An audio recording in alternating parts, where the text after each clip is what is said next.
Hi, I'm Antonia Windsor. I'm working with Susie Zara, Anna Stefan, Miguel, tell me your surname. Farouk Khan, and Adna, you tell me your surname. Savage. I've brought together a team of people who have particularly personal experiences of being away from home. Some of those are traumatic, enforced exile. Some of them are through choice, choosing to live in different countries and be in different places. But it was quite important for me that the actors I worked with on this project could bring a lot of personal experience to the work. The story of the piece that I proposed is kind of a story that we haven't heard of. It's kind of quite an optimistic story, which is in the Balkans. There was a lot of displaced people, a lot of internally displaced people as well as refugees, and a lot of houses were occupied as people moved around the regions. They were homeless, they'd been moved from one area to the other. This is a story of somebody returning to their house after a period of absence, finding someone else living there, and instead of the awful sort of legal battles that actually went on, they let them stay there and reluctantly let them live in the space, but want to live in a space of memory. They want to live with the people who used to live in that place who are no longer there. They don't know where they've gone. They don't know what's happened to them. And actually that's enough of the story to tell you, because that's the starting point that I was working with, is how can we work theatrically with this idea of objects containing memories, that when you've been away from a place for a long time, that you may be left with half a cup of coffee on the table and in your night clothes in the middle of the night, and you suddenly see and touch those objects again, or you see other people touching those objects. What are those feelings, and what does that do to you? So if I have time at the end, I will tell you a little bit about their stories, but I'll just show you the sort of scenes from the piece.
I know.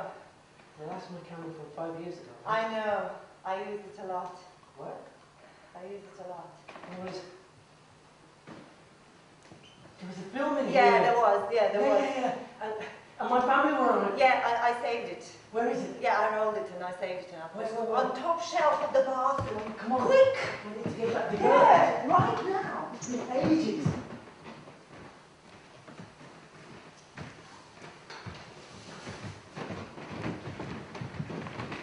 That just what we're setting up. That was something that I wanted to get a sense of the feeling of the conflict without being too sort of, going into depicting war. And we found that these drunken bodies that were kind of like, falling to the floor suddenly, to us, seemed like injured men. So we thought that we'd bring that in without...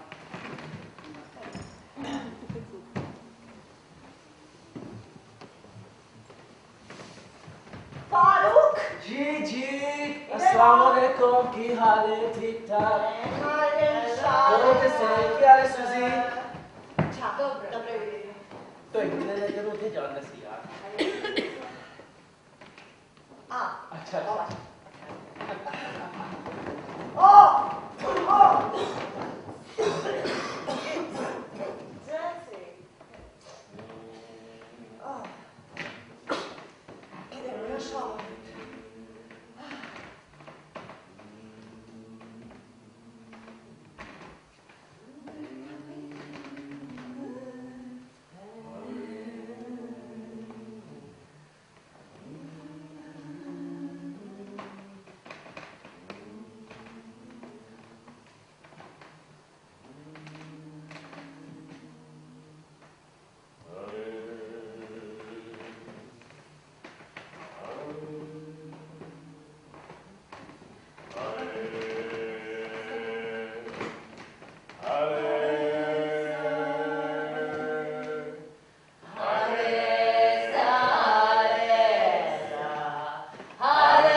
Yes.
Number 1. My name is Adna. I come from a city called Mostar. My name is Adna. I come from a city called Mostar. My name is Adna. I come from a city called Mostar. Number 2. Assalamu alaikum. My name is Farouk and I come from Uganda. My name is Farouk. My name is Farouk. Number 3. Hello, my name is Anna. I was born in Russia. My name is Anna. I was born in Russia. My name is Anna. I was born in Russia. Russia. Russia. Russia. I was born in Russia. Number 4. Hi, I'm Miguel and I come from Portugal, and I live by the sea. You know, it's big ocean that we can see. Big ocean. It's a big ocean. Big. Number 1. Number 2, give me 5. Number 1. I was born in 1974. I migrated to Britain in 1992. My brother followed in 1994. He was also born in Mostar in Bosnia and Herzegovina in 1977. Number 3. Yeah. And when I was 6 years old, my father was expelled from the country because expelled from the country because of his political views and work as a journalist. When I was 15 years old, I came to Israel, and I lived there for 10 years and worked as a news reporter. Unfortunately, at the same time as Intifada started. So I remember one day I was sitting in my apartment, and suddenly I was hearing a huge explosion. So I straight away. Huge explosions. Huge explosion. Huge explosions. ופתאום אני הבנתי שזה פשוט פיגוע. Huge explosions. Huge explosions. I knew straight away it was a... Number 4. Another a listener about the explosions. It reminds me that time it was summertime. All my family, we went to the stadium. It was a big explosion because it was football, you know, and there was this guy and a goal, you know. Number 4, give me 5. Number 1. My brother. 1974. Number 2, give me 5. Number 1, continue. 1974 is when I was born. 1977 is when my brother was born. 1992 is when we moved to Britain. He now works for the BBC Radio 7. I very Number 2. well. So the thing is, this is how I really speak. I don't really speak with a sort of Pakistani Asian accent. And the thing about Idi Amin was that he was famed for chopping off the heads of his enemies and sticking them in the fridge so that he could look at them and gloat over them every time. So this is the time when I arrived. I arrived in 1972 on the back of all that, when all the Asians... Number 3. Yes, and then I remember I was running just down to the street alone from this direction, and all the other was run for... I was running in one direction and everybody else was running in the other.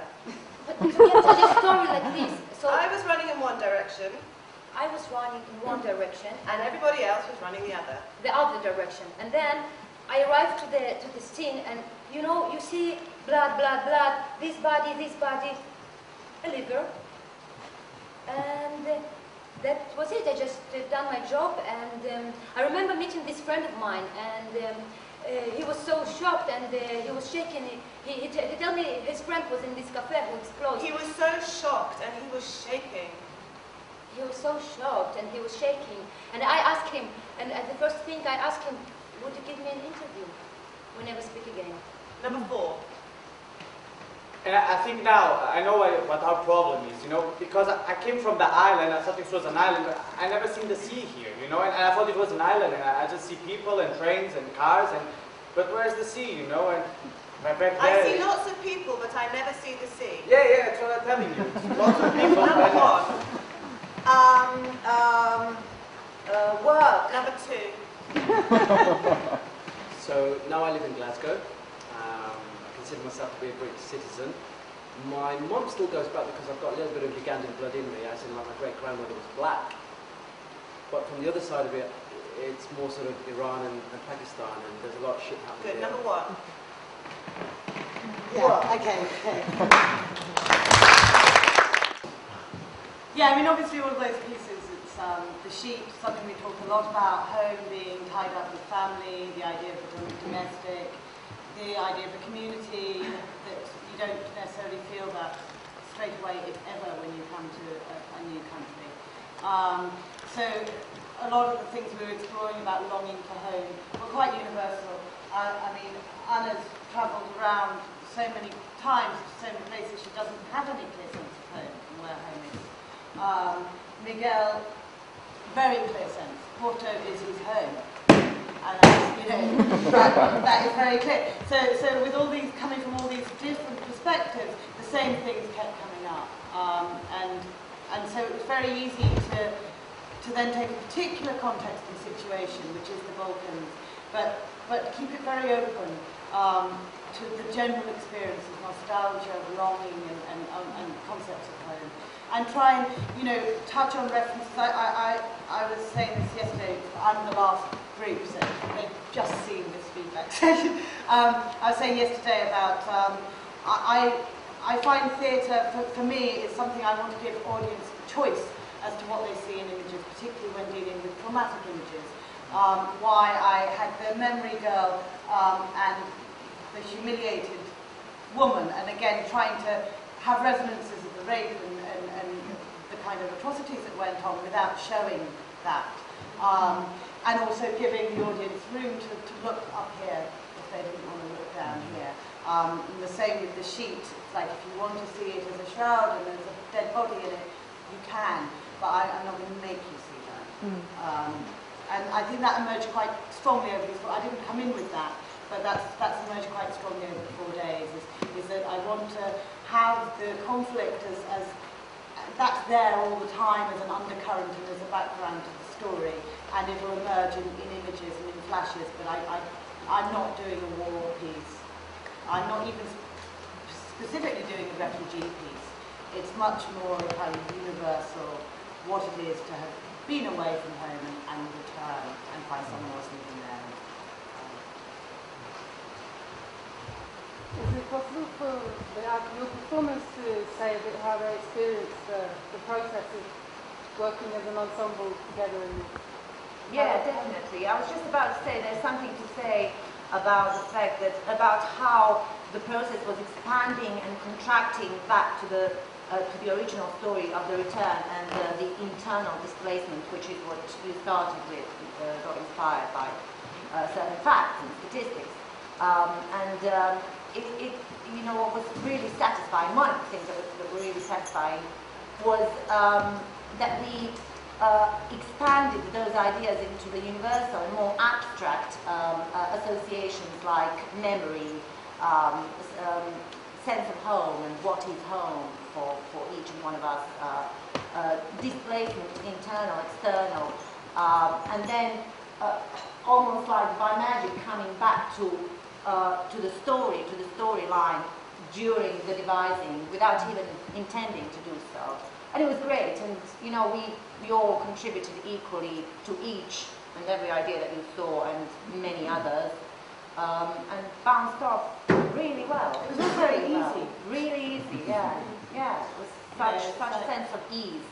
I mean, I think I think we've all experienced that actually, the sense of coming together as a group of people and suddenly we're working together really easily. And I think that's the virtue of this space, and there's something in the air here. But yeah, I would say something like, I've got this image of women folding a sheet and singing. Right, something they were doing it. It's all. There's not been much difficulty in the process. So difficult to remember what else we haven't said because we said so many things yesterday. Do you want something a bit more specific about the actual process as well? Whatever you feel like telling is fine. I'm just interested to know how it came together. Part of it was grounded a lot in applying a certain degree of discipline and technique that we all contributed to in the morning, whereby it was either vocal work or it was doing warm-ups or doing physical exercises that would then lead into a particular scene. and that sort of loosened us up and gave us a bit of a basis to spring from. So we didn't come into anything cold. Yeah. And also we had the fortune of having a lot of ideas flying about, which we then took into the evening, which is a lot easier to flow the ideas. Farouk's been great with that. I mean, he led a lot of movement and warm-up workshops, and great. In fact, a lot of them were actually integrated into the scenes, like the party scene that you saw, and the dying, if you like, or twitching at the end, actually came out of a movement exercise, a warm-up exercise. Bits of the folding of the sheet as well.